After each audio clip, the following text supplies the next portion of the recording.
നിർഭാഗ്യത്തിന്റെ കനൽ അവർക്കു മുകളിൽ വീണ്ടും ആളിപ്പടർന്നു. വിശ്വകിരീടം ആഫ്രിക്കൻ കരുത്തിൽ ദൃഢമാകുമെന്നായിരുന്നല്ലോ പ്രവചനങ്ങൾ. എന്നാൽ ദ്വീപുരാഷ്ട്രത്തിലെ കിവികൾക്ക് ഇതും കടന്നേ മതിയാകും. കണക്കിലും കളിയിലും ആഫ്രിക്കൻ പ്രതീക്ഷകൾ നിറയെ തളിർത്തിരുന്നു. പക്ഷേ പഠിക്കൽ കലമുടയ്ക്കുന്ന ചരിത്രത്തിനിത് തനിയാവർത്തനമാണ്. സെമി കടക്കാതെ ആഫ്രിക്കൻ ഭൂഖണ്ഡത്തിലേക്ക് വീണ്ടും ഒരു കഥന നിലാവിൽ ഇന്ത്യൻ മണ്ണിൽ നിന്നും അവർക്കിനി വിട പറയാം. 2024 കപ്പിനും ചുണ്ടിനുമിടയിൽ ഇന്ത്യ കവർന്നൊരു കിരീടത്തിന്റെ നോവുന്ന ഓർമ്മകൾ അവർക്കു മുകളിൽ ഇന്നുമുണ്ട്. കണക്ക് തീർത്ത് ഇന്ത്യൻ മണ്ണിൽ കിരീടമുയർത്താൻ 10 മടങ്ങ് കരുത്തോടെയാണവർ വന്നതും.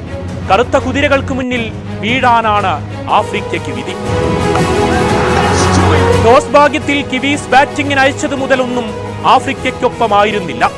എഴുതിത്തള്ളിയവർക്ക് മുന്നിൽ സാന്നറും സംഘവും നിറഞ്ഞാടുന്നതാണ് പിന്നീട് കണ്ടത്.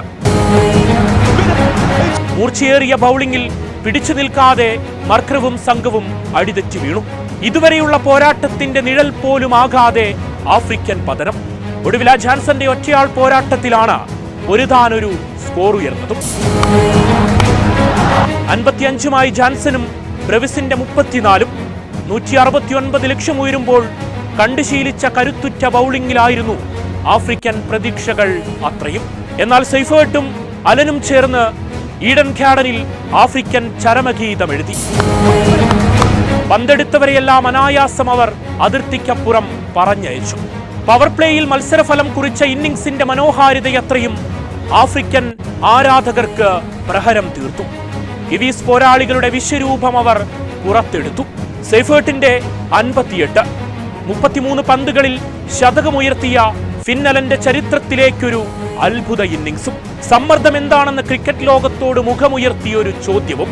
കിവികളുടെ ഫൈനൽ പ്രവേശനം അത് അത്യന്തം ആധികാരികം.